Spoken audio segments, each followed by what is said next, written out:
할렐루야. 오늘 수업 가운데 오신 우리 학생들을 주님의 이름으로 환영하고 축복합니다. 오늘도 주신 음성을 뼛속 깊이 잘 이 각골 난망하셔서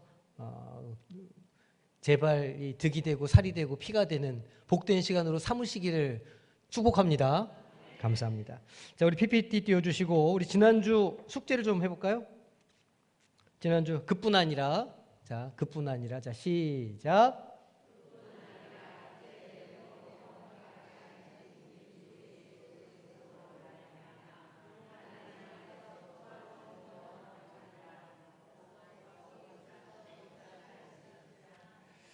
아멘.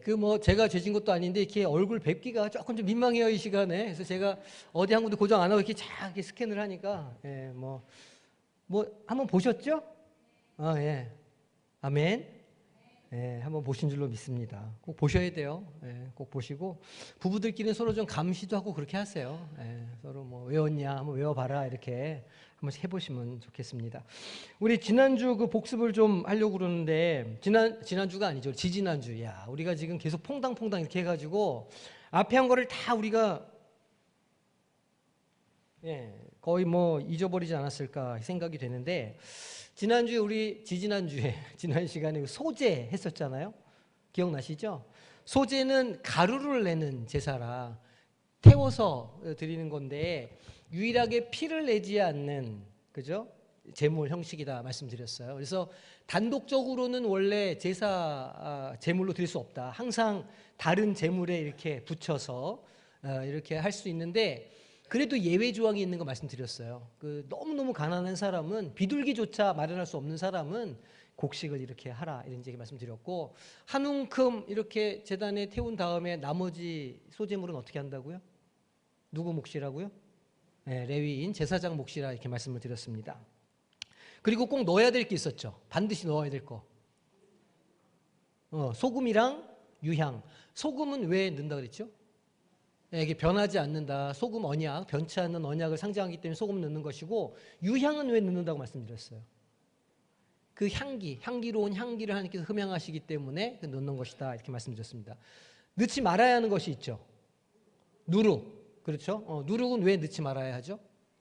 아주 적은 양이라도 전체를 다 변하게 만들기 때문에 죄의 속성이 그렇기 때문에 이 누룩은 넣으면 안 된다 그랬어요. 또 하나 넣지 말아야 할 것 뭐죠?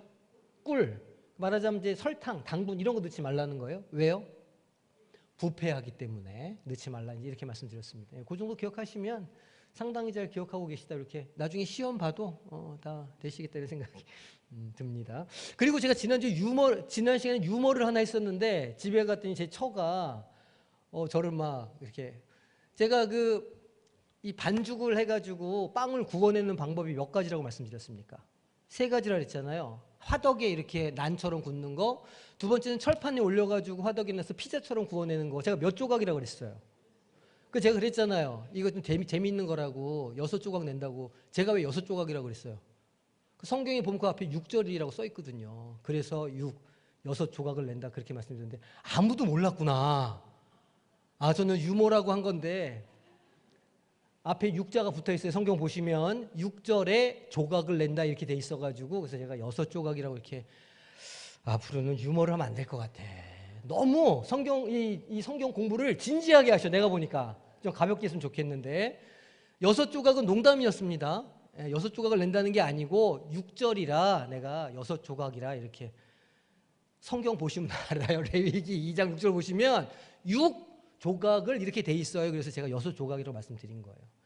아직도 이해가 안 되시는 분들이 있으신 것 같은데 약간 반응이 집에 가서 성경 한번 찾아보세요. 그 유머였다는 걸 기억해 주시기를 부탁드립니다.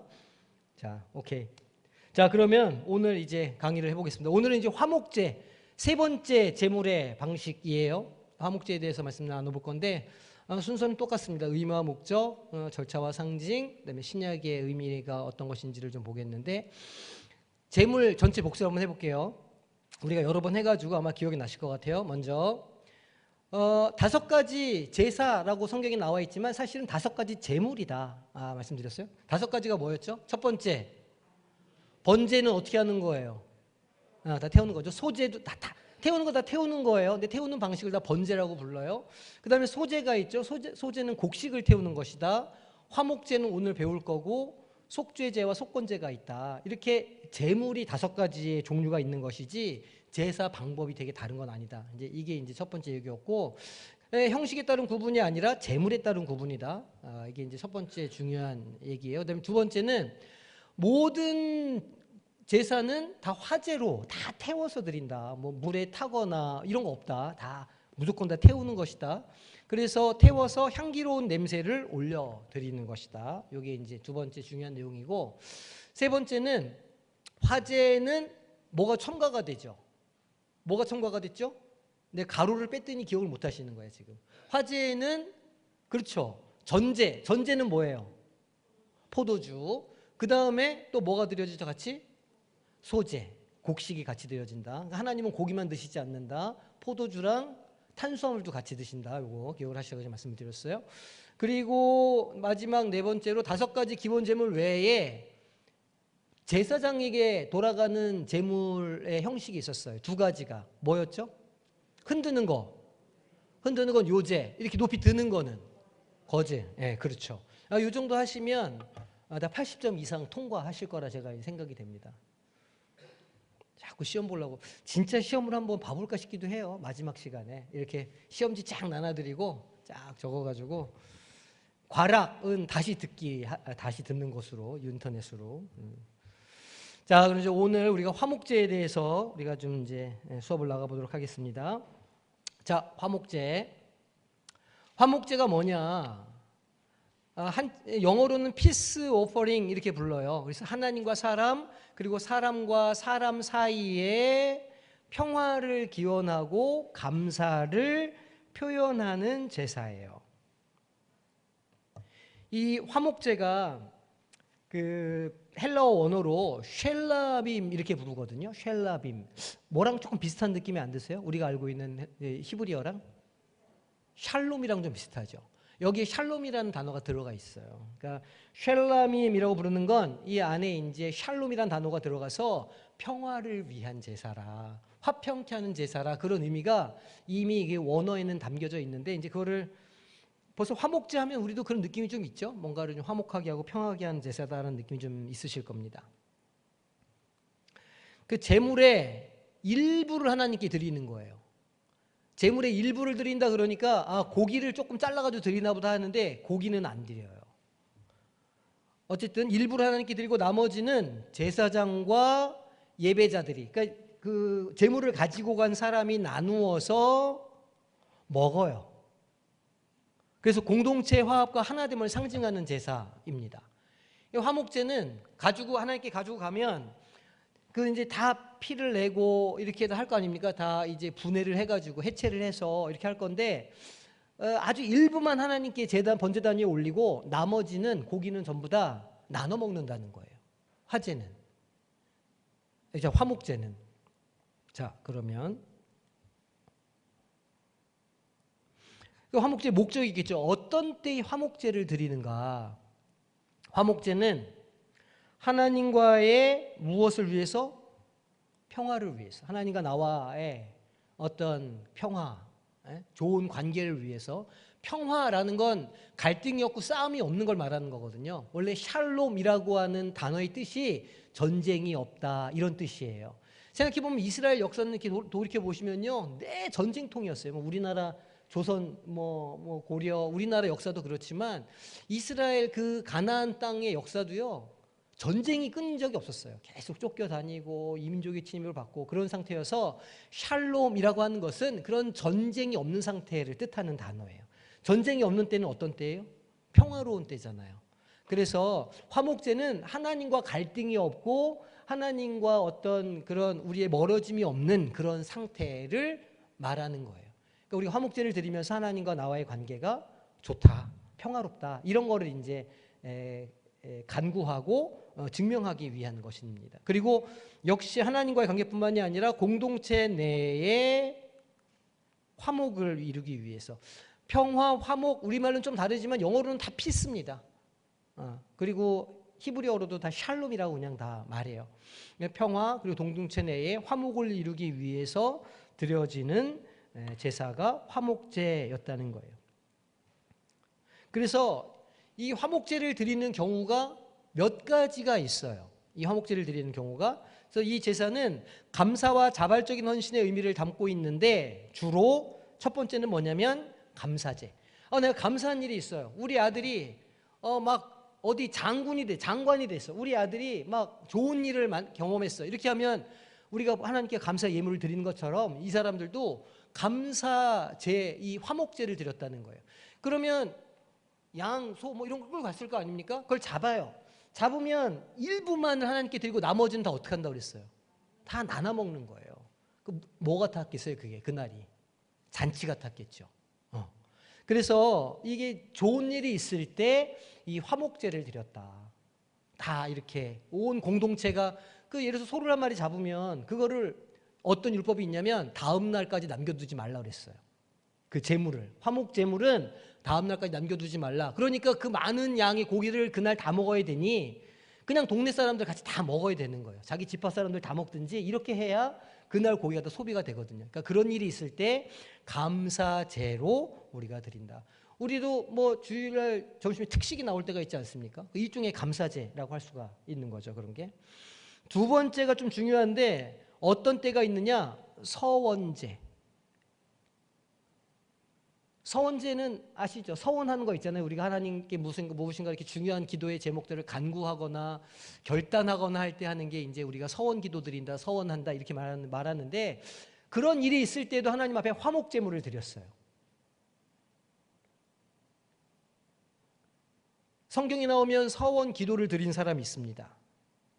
창세기 28장에 야곱이 서원하여 이르되 하나님이 나와 함께 계셔서 내가 가는 이 길에서 나를 지키시고 먹을 떡과 입을 옷을 주시며 내가 평안히 아버지 집으로 돌아가게 하시오면 여호와께서 나의 하나님이 되실 것이요. 그러니까 지금 야곱이 지금 돌베개 베고 베델에서 자다가 그 이 사다리를 이렇게 환상 중에 보고 일어나서 이제 하나님께 기도하는 거예요. 하나님, 내가 지금 이렇게 나그네처럼 나와서 이렇게 이렇게 이 방랑하며 살고 있는데 저를 지켜주시고 저를 언젠가 저희 아버지 집으로 인도해 주신다고 약속해 주시면 제가 하나님을 나의 하나님으로 섬기겠습니다. 좀 서운하는 거죠. 그리고 나서 뭐라 그러냐면 22절에 내가 기둥으로 세운 이 돌이 베델, 이 돌이 하나님의 집이 될 것이요. 벳엘이 하나님의 집이란 뜻이죠.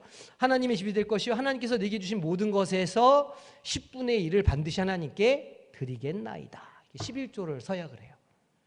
그러니까 평생의 야곱이 그렇게 이 방랑자의 생활을 하면서 하나님 앞에 나를 고향집으로 돌아가게 하시면 내가 하나님을 나의 하나님으로 나의 소유의 주인이 하나님 되심을 내가 항상 인정하고 살겠다. 이런 이제 서원을 딱 하고 사는 거예요.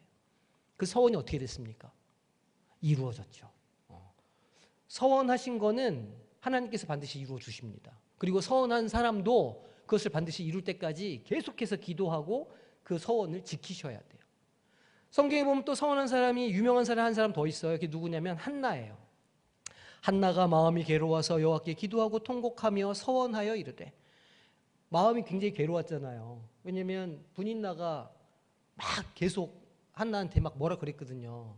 한나가 슬프고 괴롭고 마음이 막 너무 어려우니까 막 울면서 서원하면서 기도하는 거예요. 만군의 여호와여, 만일 주의 여종의 고통을 돌보시고 나를 기억하사 주의 여종을 잊지 아니하시고 주의 여종에게 아들을 주시면, 그러니까 나를 기억하시는 게 곧 아들을 주신다는 뜻으로 받았던 거예요. 한나는. 그러면 내가 그 아들을 하나님께 드리겠습니다. 나실인으로 하나님께 드리고 평생 그 머리에 삭도를 대지 않겠습니다. 이렇게 서원을 하는 거예요. 이 서원이 이루어졌습니까? 안 이루어졌습니까? 이루어졌죠. 더 많은 자녀들을 낳게 되었어요. 그리고 그 아들은 선지자가 됐어요. 사무엘 선지자가. 어머니의 서원 기도가 얼마나 중요한지를 우리가 알 수 있는 거죠. 그러니까 이렇게 서원이 있을 때 서원제를 드렸다는 거예요. 그럼 생각해 보면 서원제 드릴 때에도 양, 소 이런 거 가지고 가거든요. 그럼 그거 다 잡아가지고 일부는 하나님께 드리고 나머지는 또 다 어떻게 해요? 공동체가 다 나누어 먹으면서 이게 무슨 누가 왜 서원을 했대? 그러면서 뭐가 될까요? 그 먹은 사람들이 그 서원의 증인이 돼요. 화목제에 또 그런 뜻이 있는 거예요. 내가 이것을 나눔으로 나의 삶을 증인들 앞에서 인정받고 또 어떤 의미에서는 공동체가 그 선을 지킬 수 있도록 계속 기도도 해주고 이런 일들이 가능했을 거라는 말이죠. 그리고 이제 세 번째 마지막 형태가 뭐냐면 자원제 형태로 했어요. 자원제는 그냥 나눔을 위해서 했다고 그래요. 그래서 이게 좀 부유하신 분들이 이번에 좀 이렇게 계절도 한번 지나가고 그랬으니까 밥 한번 먹자, 이제 이런 느낌인 거예요. 그래서 하나님께 드리고 나머지는 공동체가 다 나누어 먹는 자원제로 이렇게 세 가지를 드렸다라고 얘기를 해요. 화목제 세 가지: 감사할 때, 서원할 때, 나눌 때 감사제를 드린다. 우리가 하나님 앞에 이렇게 예배를 드리거나 감사 예물을 드릴 때도 비슷하죠. 우리가 감사한 일 있을 때 감사 예물 드리고, 또 어떤 중요한 일이 있을 때도 하나님 앞에 감사하고, 우리가 또 교회에 어떤 일들이 있을 때 교회에 이것을 공동으로 쓰기 위해서 작정해서 헌금하시기도 하고, 이게 이제 그런 것들이 다 이런 전통과 신학적인 맥락이 있는 것들이라고 보시면 되겠습니다.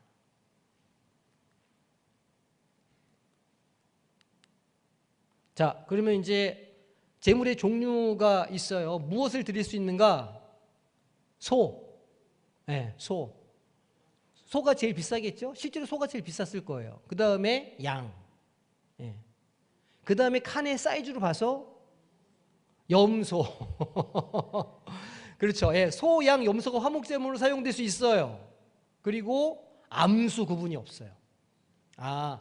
번제는 반드시 수, 송아리, 순양, 순염소만 됐거든요. 그런데 이 화목제는 암수 구별이 없어요. 소, 양, 염소 다 할 수 있어요. 근데 뭐가 없죠? 지금 여기에 번제에 있던 한 마리가 한 종류가 빠졌어요. 비둘기. 비둘기는 왜 하나님께서 말씀 안 하셨을까요? 먹을 게 없어.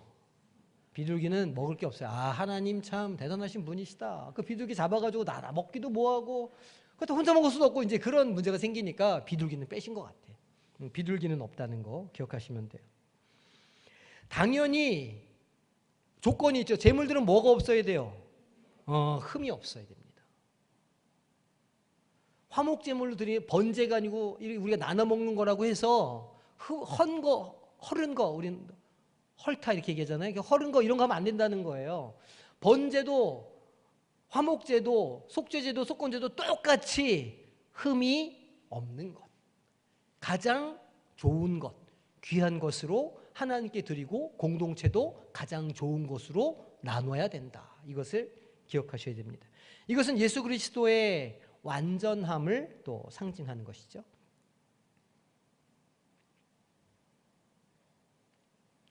그래서 성경에서 예수님을 뭐라고 불러요? 화목제물이라 불러요.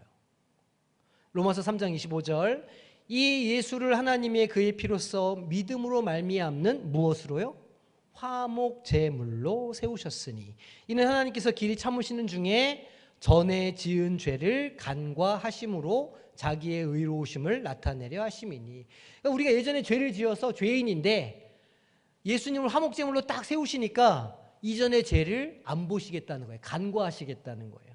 그래서 하나님의 거룩하심과 의로우심을 더욱더 드러내고자 하신다는 말씀이에요. 골로새서 1장 20절 보니까 그의 십자가 피로 무엇을 이루셨다고요? 화평을 이루셨다. 로마서에 보니까 사람과 하나님과 사람이 뭐가 됐다고 그랬어요? 원수 됐다고 그랬잖아요. 서로 싸우는 관계라고, 전쟁 상태라는 거예요. 근데 예수 그리스도가 화목 제물이 되셔서 그 피로 말미암아 그 전쟁 상태가 끝나고 무슨 상태가 되었어요? 화평한 상태, 평화의 상태, 샬롬의 상태가 되었다는 거예요. 만물, 곧 땅에 있는 것들이나 하늘에 있는 것들이 예수님으로 말미암아서 하나님과 샬롬하게 되기를 기뻐하셨다, 이렇게 말씀하고 계시는 거예요. 예수님이 우리의 화목 제물이 되어주셨다. 예수님은 흠이 있으시다 없으시다? 없으시다. 순결하시다는 거예요. 왜냐하면 흠이 있으면 제물이 될 수 없죠. 결함이 있으면 화목 제물이 될 수가 없는 거예요. 하나님은 그래서 순결하신, 주님은 순결하시고 완전하신 분이시다는 거죠. 자, 그러면 그걸 어떻게 나누느냐? 그러면 그거를 다 해체를 했으면 도대체 하나님께 일부를 드린다 그랬는데 그 일부가 무엇이냐? 기름과 내장과 이런 데 붙어있는 기름들이 있죠? 기름과 피는 하나님께 드려요. 피는 태우는 게 아니에요. 피는 이제 말씀드리겠지만 제단 사방에 뿌려요. 번제단 사방에 피는 뿌리게 되어 있어요. 근데 그 기름은 태워요. 왜 기름만 태울까요? 화목제물이니까 고기는 다 나누어 먹어야 되잖아요. 그리고 탈 때 좋은 냄새가 나게 하는 건 뭐라고요? 기름이니까. 하나님께서는 이 좋은 향기만 흠양하시고 나머지 고기는 사람들이 나눠 먹을 수 있도록 이렇게 하시는 거예요. 화목제물의 뜻이. 하나님과 인간 그리고 인간 상호 간의 화목을 상징하는 것이다. 갈등이 없고 다툼이 없는 상태를 의미한다는 거예요. 그러니까 예를 들어서 감정이 상했어요. 우리 교회 안에서 이제 옛날식으로 표현하면 이제 공동체 안에서 기분이 상했어요. 그러면 우리 이렇게 하지 말고 하나님 앞에 나아가서 우리 평화를 선언하고 사이좋게 지냅시다 하면 그럴 때 이 화목제를 드릴 수가 있는 거죠. 그럼 가서 드리고 고기 나눠 먹으면서 기분 좀 나빠도 한 밥상에서 같이 밥 먹으면 어떻게 돼요? 약간 기분이 풀어지잖아요. 약간 배가 고플 때는 짜증도 나고 미워 보이는데 배가 쫙 부르면 어떻게 됩니까? 다 예뻐 보여요. 배가 부르면. 그래서 하나님께서는 이 식탁 공동체를 굉장히 중요하게 생각하셨고 화목제물에는 그런 의미가 있어요. 화목제에는. 자, 신명기 12장 17절 19절 말씀인데 보세요. 너는 곡식과 포도주와 기름의 11조와 내 소와 양이 처음 난 것과 내 서원에 갚는 예물과 서원제 말하는 거예요. 내 낙헌 예물과 내 손의 거제물은 누구 주는 거라고요? 제사장 주는 거. 지금까지 여기 있는 거 뭐냐면 혼자 먹지 말라는 거예요. 자기가 거뒀다고 자기가 다 자기 창고에다 들여가지고 창고 더 크게 지어야 되겠는데 그렇게 하지 말라는 거예요. 그렇게 많이 거둔 것들 화목제물로 거제물로 해가지고 제사장들도 먹여 살리고 옆에 있는 이웃들과도 같이 먹고 그렇게 하라는 거예요. 오직 내 하나님 여호와께서 택하실 곳에서 내 하나님 여호와 앞에서 너는 내 자녀와 노비와 성중에 거하는 레위인과 함께 그것을 먹고 혼자 몰래 맛있는 거 먹지 말라는 거예요. 뭐 먹으려면 하나님께서 택하신 곳이 어딜까요? 그 광야를 떠올려 보세요. 광야에서 막 지금 막 힘들게만 살고 있어. 근데 지금 신명기 말씀이 모세를 통해서 주신 말씀 아닙니까? 그 지금 내가 여호와께서 택하신 곳이 어딜까요? 하늘 딱 떠오르는 건 성막이죠. 성막에서 온 백성이 모여가지고 하나님 앞에 번제하고 화목제 드리고 예배 드린 다음에 뭐 하라는 거예요? 거기에서 같이 먹으라는 거예요. 같이. 여기 보니까 자녀, 노비, 성중에 거하는 레위인. 그러니까 레위인도 자기 분깃이 없는 사람들이죠. 레위인들도 목사들도 그렇지만 결국 성도님들이 헌금해 주신 것으로 살잖아요. 그러니까 그런 레위인들, 노비들은 자기의 어떤 그 먹을 수 있는 권리가 없는 사람들 아닙니까? 그러니까 그런 공동체 안에 있는 모든 사람들이 하나님께서 택하신 곳에 모여서 같이 식탁 공동체를 만들어라 그러는 거예요. 또 내 손으로 수고한 모든 일로 말미암아 하나님 앞에서 감사해라. 너는 삶과 내 땅에서 거하자는 동안에 레위인을 저버리지 말아라 이렇게 얘기하고 있어요. 우리가 지금 새벽에 호세아서를 좀 보고 있는데 호세아서에서 어떤 이야기가 나와요? 이 느헤미야가 와서 성벽 딱 재건하고 이제 증축 다 끝나고 잠깐 이제 일 보러 다시 이 왕한테 아하수에로 왕한테 갔다가 온 거 아닙니까? 갔다 왔는데 어떻게 돼 있어요? 레위인들이 갑자기 논일하고 밭일하고 있는 거예요. 느헤미야가 어떻게 된 건가 보니까 백성들이 레위인들 먹을 걸 줘야 되는데 그게 끊어진 거예요. 레위인들이 어떻게 먹고 살아야 되니까 다 나가가지고 밭일하고 농장일하고 이렇게 하고 나니까 예배가 무너지고 막 이렇게 무너지는 걸 보는 거예요. 그래서 막 화를 내죠. 막 불같이 화를 내면서 느헤미야가 그렇게 하면 안 된다고 막 그 혼내는 장면이 있었고 호세아에서도 그런 경고를 주고 있다는 거죠. 그래서 이 공동체가 함께 나누어 먹는 것이 너무너무 중요하다. 그걸 항상 기억을 하시기를 바랍니다. 자, 그러면 절차가 어떻게 되는가 보겠습니다. 자, 우리가 본 것처럼 제물은 소, 양, 염소를 사용할 수 있고 암수 구분이 없이 바칠 수 있다 말씀드렸어요. 그리고 제물은 흠이 없어야 된다고 말씀드렸죠. 흠이 없어야 하고 이것은 제물의 완전성과 함께 하나님께 드리는 제사의 순수성, 그러니까 제물이 순수해야 함을, 그래야 제사가 순수해지니까 순수성을 상징하는 것이다 이렇게 말씀을 드렸습니다.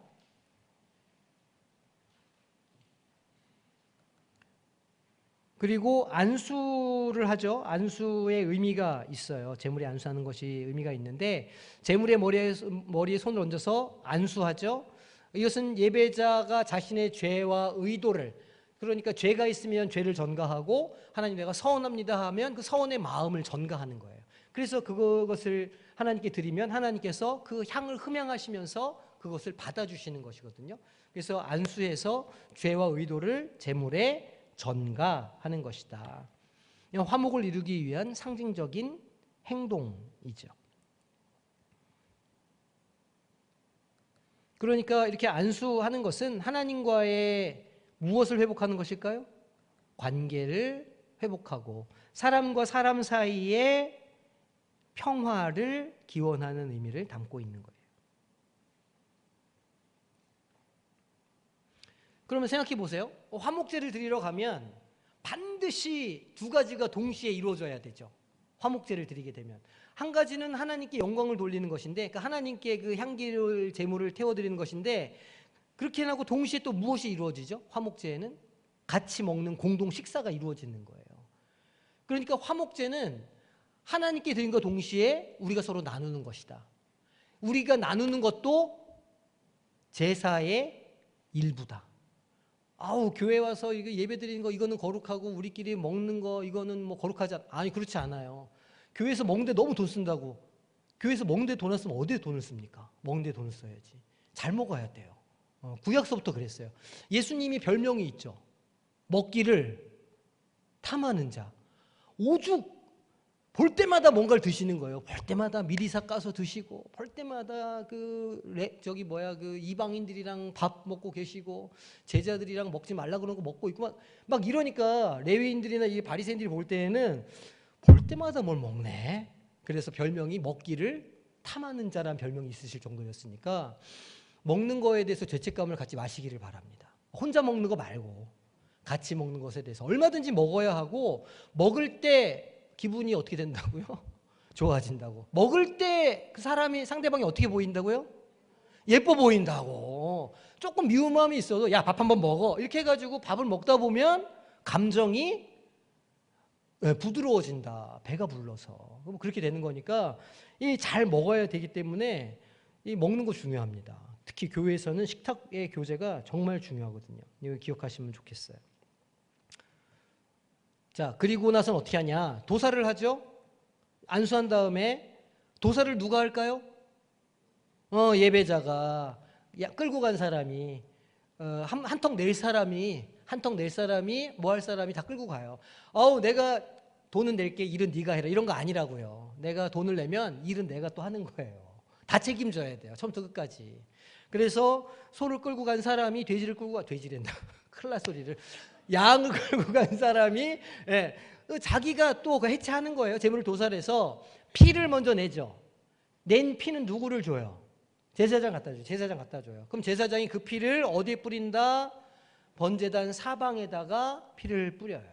사방에다가.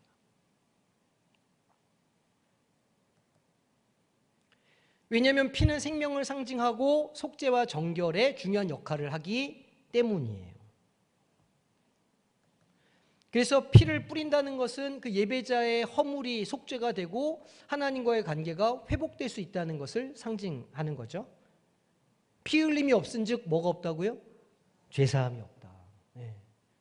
모든 회개에는 반드시 피 흘림이 필요해요. 그렇다고 우리가 우리 피를 낼 수는 없잖아요. 그래서 우리는 반드시 예배 나아갈 때, 회개 자리에 나아갈 때 뭘 의지해야 되죠? 보혈을 의지해야 돼요.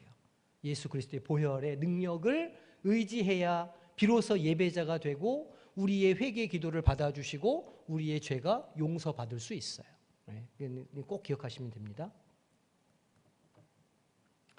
자, 그런 다음에 이제 제물의 기름도 제사장한테 갖다 주면 이제 그 기름을 번제단에 올려서 태우게 되는 거예요.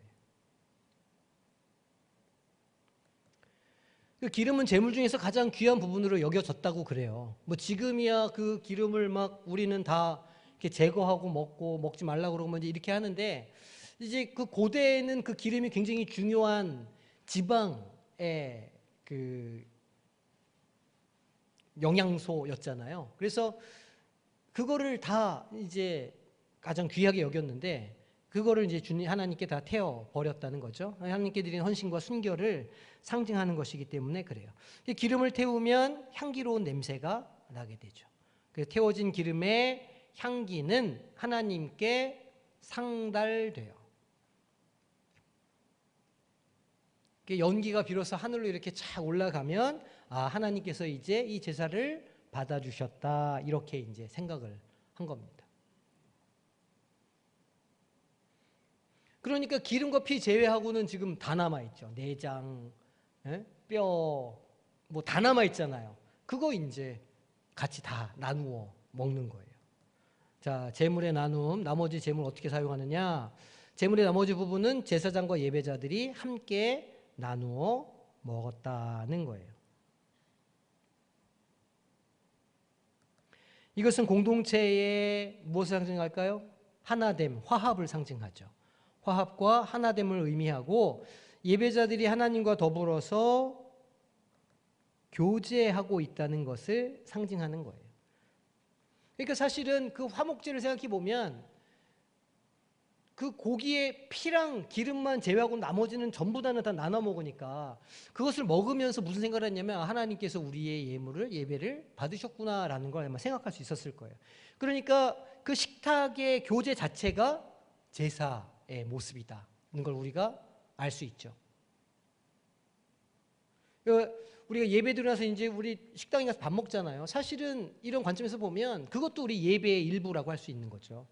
이렇게 드려서 하나님께 찬양하고 경배하는 그런 것들, 이 형식적인 이런 것들만 이 예배가 아니라 그 공동체가 함께 모여서 서로 이야기 나누면서 밥을 먹는 식탁 그 자리 자체도 하나님께서 받으신 예배의 일부이다라는 거예요. 그러니까 그것을 결코 경홀히 여기면 안 되는 거죠. 그것도 굉장히 귀한 일이고 예배 식당에서 그 일을 봉사하시는 분들도 어떤 의미에서는 다 레위인들로 제사장들로 그 자리에 서 계신 거라는 거예요. 그러니까 내 맨날 주방에 들어와 있고 그렇게 하시면 안 돼요. 거기에서 있는 일도 아주 귀하고 하나님께서 받으시는 일이기 때문에 이렇게 함으로써 우리의 땀과 우리의 눈물과 우리의 기도를 하나님께서 그 향기를 하나님께서 흠양하신다. 이런 마음을 다 가지셔야 되는 겁니다. 그렇게 하나님께 드려지는 것이니까.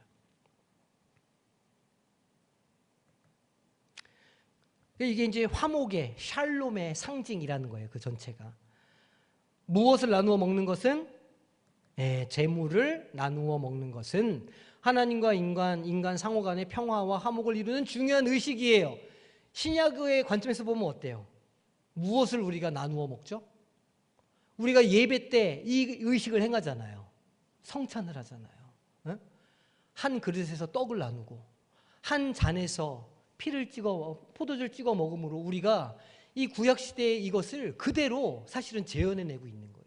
예수님께서는 구약과 단절되신 분이 아니라 구약의 율법을 뭐하러 오신 분이라고요? 완성하러 오신 분이라고. 자기를 화목제물로 내어주셔서 살과 피를 내어주시고 그래서 우리가 그것을 찍어 먹음으로 우리가 무엇을 누리게 된다고요? 평화, 화목, 화평을 누리게 된다는 거예요. 참 놀랍죠. 그러니까 성찬은 단지 제가 늘 말씀드린 개인적인 구원에 관련된 의식이 아니다. 나를 구원하신 하나님께 감사드리는 것은 성찬의 반이다. 나머지 반은 뭐라는 거예요? 이것을 한 잔에 한 접시에서 먹고 마심으로 이것을 먹는 우리가 다 무엇이 되었다? 하나가 되었다. 한 가족이 되었다. 하나의 공동체가 되었다. 이게 성찬의 나머지 반의 의미가 있는 겁니다. 그거를 딱 기억하시면 아주 좋겠어요. 자, 그러면 오늘 우리에게 적용을 해보면 이 신앙적 교훈이 뭐가 있을까를 좀 우리가 살펴볼 수 있을 것 같아요. 첫 번째, 화목제는 하나님과의 관계 회복과 사람과 사람 간의 인간 상호 간의 화목을 강조하죠. 하나님과 친하고 싶으면 누구와도 친하라는 거예요. 사람과도 친하라는 거예요. 하나님과의 관계가 회복되고 싶으면 누구와의 관계도 회복돼야 된다는 거예요. 사람과의 관계도 회복돼야 된다는 거예요. 만약 사람과의 관계가 회복되지 않으면 하나님과의 관계가 회복될 수 있을까요? 그렇게 못한다는 거예요. 눈에 보이지 않는 하나님을 어떻게 사랑하느냐 그렇게 얘기하잖아요. 이것은 오늘날 우리가 하나님과의 올바른 무엇을 하나님과의 올바른 관계를 유지하고 또한 거기에 더불어서 이웃과의 화평을 이루는 삶을 살아야 함을 가르쳐 주는 것이죠. 화목제의 본래 어떤 의도나 주신 이유가 그렇다는 거예요.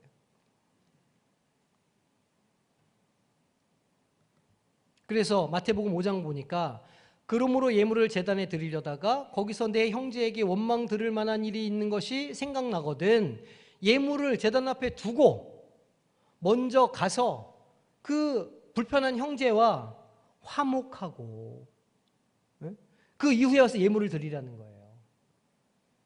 그 화목할 때 어떻게 화목할 수 있겠어요? 사과를 하고 같이 밥을 먹고 시간을 보내고 이렇게 해서 서로 화목한 다음에 그 다음에 하나님과의 화목을 계속 진행을 해라. 예수님께서 말씀을 주신 것이죠. 그리고 화목제에서 제물을 나누어 먹는 행위는 공동체의 중요성과 연대를 상징하는 거예요. 연대는 어떤 목표를 위해서 함께하는 것을 연대한다고 말합니다. 우리도 지금 하나님의 나라를 향해서 연대해 있는 사람들이죠. 하나로 유니언 되어 있는 사람들이에요. 우리가 하나로 묶여 있는 사람들이란 말이에요. 그게 이제 연대라고 하는 겁니다. 그러니까 그 주님의 살과 피를 먹은 사람들은 그 예수 그리스도가 이 땅 가운데 보여주신 그 비전, 하나님의 나라를 위해서 그 목적을 위해서 이제 한 몸이 되어서 함께 나아가는 사람들이다는 거예요. 제가 자주 말씀드리지만 속도가 중요한 건 아니에요. 빨리 뭘 해야 돼. 이건 중요하지 않아요. 하지만 한 사람도 빠짐없이 같이 하자는 건 되게 중요해요. 너는 느리고 너는 약간 모자라니까 너는 좀 빠져 있어. 왜냐하면 생산성이 중요하고 신속하게 해야 되니까 남들보다 빨리 우리가 해야 되는 게 중요하니까 너희는 빠져 있어. 그거는 교회 일이 아니에요. 그거는 회사가 할 일이지. 그거는 자본주의 회사에서 주식회사에서 할 일이 그것이고 이윤의 극대화를 위해서 교회에서 할 일은 그것과는 전혀 상관이 없어요. 교회에서 할 일은 하나님의 나라 바른 방향을 위해서 우리가 다 같이 가는 거야. 힘들고 어려워도 설득하고 꼬시고 같이 밥 먹고 같이 울고 웃고 하면서 같이 가는 게 중요한 거예요. 빨리 뭔가를 이루는 게 중요한 게 아니에요. 심지어 하나님은 뭐가 이루어지지 않아도 돼요. 하나님은 그 결과를 보시는 분이 아니에요. 열매를 보신다고 말씀하시지만 거기서 말씀하시는 열매는 어떤 몇 명이야, 얼마 벌었어 이걸 보시는 게 아니라 얼마나 사랑했어, 얼마나 서로 용서했어, 얼마나 서로를 받아줬어 이거를 보시는 걸 열매라고 그러는 거잖아요. 오직 사랑의 열매는 거기에 나오는 9가지 열매가 다 뭡니까? 성품에 관한 것들이란 말이에요. 재물이나 어떤 결과물 이런 것들에 관한 것이 아니라 다 우리의 성품에 관한 것들이라 하나님은 결과물을 보시는 분이 아니에요. 하나님은 과정과 우리의 성품과 의도와 우리의 중심을 보시는 분이시기 때문에 항상 공동체는 연대가 중요하다. 같이 하는 게 중요하다. 이걸 늘 생각을 하셔야 해요. 그리고 우리 교회가 잘하고 있을까요? 못하고 있을까요? 되게 잘하고 계신다. 잘하고 계신다. 진짜 잘하고 계신다. 너무너무 감사해요. 잘하고 계셔가지고. 자, 그러면 이것은 오늘날 교회 공동체 내에서 화합과 연합을 이루는데 아주 중요한 신학적인 원리가 되죠. 우리가 왜 같이 해야 돼? 우리가 왜 밥을 먹어야 돼? 왜 이 일이 중요한 일이야? 이런 바탕에서 우리가 설명할 수 있고 말할 수 있으면 돼요. 누가 혹시 조금 우리 교회 안 다니고 좀 모자라는 사람들이 와가지고 뭐 이렇게 밥 먹는 데 돈을 써요? 뭐 이렇게 밥 먹는 일에 에너지를 써요? 그럼 어떻게 얘기하시겠어요? 이 얘기 쭉 하시면 내가 지금까지 했던 얘기를 쭉 하시면 돼요. 쭉 이렇게 열심히 공부하셔가지고 이 밥 먹는 게 중요한 일이다. 이 공동 식사야말로 하나님께서 우리에게 주신 굉장히 중요한 사명이고 일이다. 이거 잘해야 된다. 얘기하셔야 됩니다. 저는 밥 먹는 걸 좋아할까 안 좋아할까요? 굉장히 좋아해요. 근데 이제 모든 교육자들이 그렇지만 좋아하지만 많이 못 먹는 슬픔이 있습니다. 그러니까 덩치를 보고 괜히 밥을 한 숟갈 더 주신다든지 이런 거 하시면 안 되는 거예요. 누가 떠오르시죠? 그렇게 하시면 안 돼요. 결코 그렇지 않습니다. 적당량으로. 어쨌든 먹는 건 굉장히 기쁘고 즐거운 일이다. 저 역시도 그렇습니다. 제가 그래도 10년째 여기 부산에서 온갖 맛집을 다 다니지 않았습니까? 그래서 어떤 지역에 내가 상견례를 해야 되는데 어느 식당이 좋으냐 저한테 물어보시면 돼요. 제가 그러면 각 지역별로 상견례 할 만한 장소를 알려드리겠습니다. 그러니까 상견례를 꼭 하시기를 부탁드립니다. 늦더라도. 최대한 빨리 상전일 좀 하시면 좋겠어요. 자, 에베소서 2장 14절 16절 그는 우리의 화평이신지라 둘로 하나를 만드사 원수된 것 곧 중간에 막힌 담을 자기 육체로 허시고 둘을 한 몸으로 하나님과 화목하게 하셨다 말하고 있어요. 제가 이제 에베소서 강의할 때도 되게 강조한 구절이긴 하지만 주님께서 우리 어떻게 화평이 되셨습니까? 오늘 여기에 나오잖아요. 예수님이 우리의 화평이신 이유는 예수님이 우리의 화목 제물이 되어 주셨기 때문이에요. 그래서 우리 화평이 되셨고 그래서 하나님과 우리가 원수되고 사이가 안 좋았는데 예수님의 화목 제물을 통해서 우리가 한 밥상에서 하나가 됐죠. 하나님과 내가 하나가 되고 그리고 우리 서로가 또 하나가 됐어요. 중간에 율법이라고 하는 중간에 지금도 만약 그 벽이 안 허물어졌으면 아직도 우리가 소, 양 이런 거를 끌고 왔었을 텐데 그 율법으로 막힌 담을 허물어서 이방인들인 우리까지도 한 몸이 될 수 있도록 하나님께서 해 주셨다는 거죠. 하나님과 화목하게 해 주셨다는 거예요. 아, 예수님이 우리의 화목제물이 되시는구나. 그러면 이거를 오늘날 우리의 언어로 바꾸면 좀 어떻게 할 수 있을까? 화목제는 하나님과 올바른 관계를 회복하는 것을 상징하는 거예요. 내가 하나님과 어떻게 더 불화하지 않고 화목할 수 있을까?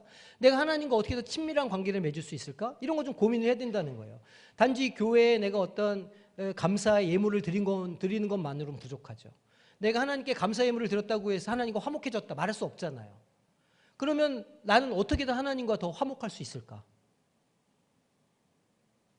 첫째는 화목 제물을 의지해야 하고 둘째는 그러면 그 화목 제물을 의지해서 우리가 하나님께 더 가까이 간다는 건 오늘 나에게는 어떤 삶의 변화를 의미하는 것일까를 고민해 보셔야 돼요. 오늘 나의 화목제는 무엇인가? 이거를 생각해 보셔야 됩니다. 어떠셔요? 오늘 우리 학생들의 화목제는 무엇인가요? 하나님, 나의 화목제는 내가 하나님과 화평하고 이웃들과 화평하는 나의 화목제는 이거예요. 때로는 그게 아까도 말씀드린 것처럼 열심히 밥을 사시는 것일 수도 있고 때로는 내가 좀 억울하고 내가 좀 뭔가 마음에 좀 그런 게 있어도 내가 먼저 마음을 좀 풀고 내가 먼저 화해를 요청한다든지 용서를 구한다든지 할 수 있잖아요. 겸손한 마음을 갖는다든지 그런 게 나의 화목제가 될 수 있죠. 예수님의 희생을 닮아서 섬김을 닮아서 내가 먼저 낮아지고 내가 먼저 섬기는 모습을 가지는 것도 오늘 나의 화목제가 될 수 있어요. 그러니까 질문을 해보셔야 돼요. 오늘 나의 화목제는 뭐지? 내가 하나님과 더 가까워지기 위해서 내가 무엇을 할 수 있지? 사실 우리가 하는 아카데미도 하나님과 더 가까워지기 위해서 하는 거죠. 이것도 일종의 화목제라고 할 수 있죠. 내가 열심히 성경을 읽겠다, 공부하겠다, 내가 열심히 기도하겠다. 이런 것도 다 화목제의 일종으로 우리가 생각할 수 있을 것 같아요. 그러니까 각자의 심령 가운데 나의 화목제는 무엇일까? 이런 걸 좀 고민해 보시고 화목제를 내가 더 잘 하나님께 드려야 되겠다. 이런 마음을 결심을 좀 가지시면 좋겠습니다. 오늘 우리는 예수 그리스도의 화목 사역을 통해서 하나님과 화평을 누리며 살아갈 수 있게 되었다는 거예요. 예수님의 화목 사역이 무엇이겠어요? 십자가 사역을 말하는 거죠. 이게 화목 사역을 영어로 하면 이제 peaceful ministry 이렇게 할 건데 예수님께서 오늘도 우리 안에 역사하시면서 하나님과 우리가 화목할 수 있도록 일하시거든요. 성령을 통해서. 어떻게 우리가 하나님과 화목할 수 있습니까? 우리가 하나님과 화목하려면 첫 번째 뭐 해야 되는 거예요?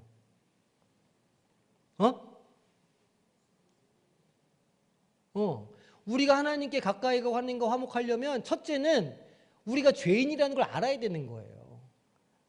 화목 제물이 뭐예요? 제물을 하나님께 드리는 거잖아요. 피를 흘리겠다는 거잖아요. 피를 흘리겠다는 건 나에게 죄가 있다는 걸 인정하는 것 아닙니까? 그러니까 내가 하나님과 화목하겠다 그러면 가장 먼저 우선시 돼야 되는 건 내가 죄인이라는 사실을 아는 거예요. 내가 죄인이지, 내가 부족하지, 내가 연약하지, 내가 하나님께서 주신 말씀을 잘 못 지켰지, 이거를 먼저 아는 게 1번인 거예요.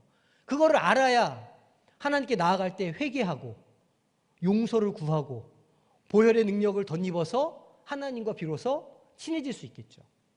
그러니까 회개가 1번입니다. 내가 죄인이구나라는 걸 깨달으시는 게 1번. 그게 1번이에요. 그렇게 하고 두 번째는 뭐겠어요? 내 삶에서 그 화목제의 삶을 사는 거예요. 하나님과 나와의 관계뿐만이 아니라 나와 가족과, 나와 남편과 아내와, 나와 자녀와, 나와 옆집에 사는 그 이상한 아저씨와, 웃집에 있는 맨날 쿵쿵거리는 그 사람들과 화목하게 살라는 거예요. 요즘 시대랑은 약간 좀 다르죠. 요즘 시대에는 너만 잘 살면 돼. 네가 잘 돼야지. 네가 성공해야지. 다 이렇게 하는 시대를 살고 있는데 성경의 가르침은 그렇지 않거든요. 같이 살아야 된다. 같이 생명을 얻어야 된다. 같이 성공해야 된다. 이게 이제 성경이 우리에게 말해주고 있는 삶의 방식이니까 그렇죠. 이것을 통해서 우리는 하나님과의 관계를 끊임없이 점검하고 유지할 수 있다는 거예요.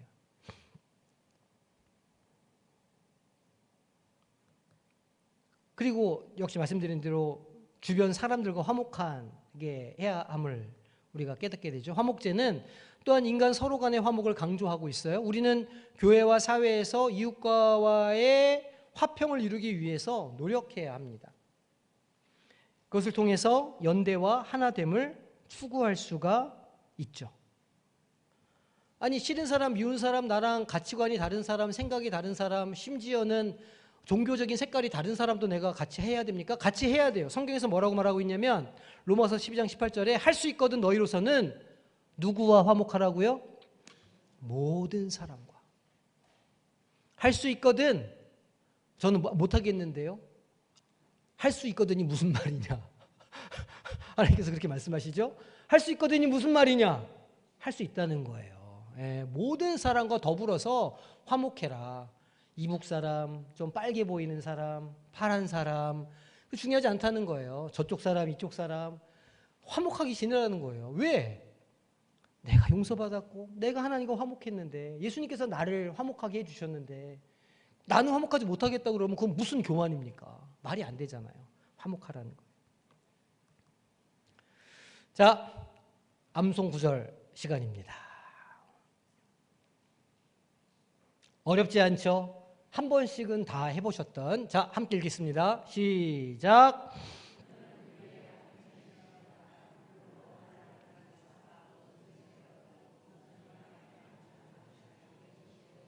아멘. 이거를 꼭 외운다고 생각하지 마시고 이거를 하루에 한번 읽어보시고, 야, 주님께서 나를 위해서 화목제물이 되어주셨는데 내가 하나님 편 나아갈 때 그럼 내가 오늘 해야 되는 화목제는 무엇인가, 이런 고민을 좀 매일 한 번씩 해보셔요. 말씀을 묵상하고 내 삶에 어떻게 적용할까, 이런 고민을 해보시면 이 말씀이 그 처음에 제가 말씀드렸던 것처럼 각골 난망되어서 성도님들에게 은혜의 능력의 말씀으로 한 주간을 딱 영향력을 끼치게 될 줄로 믿습니다. 자, 우리 서로 좀 인사하겠습니다. 자, 수고하셨습니다.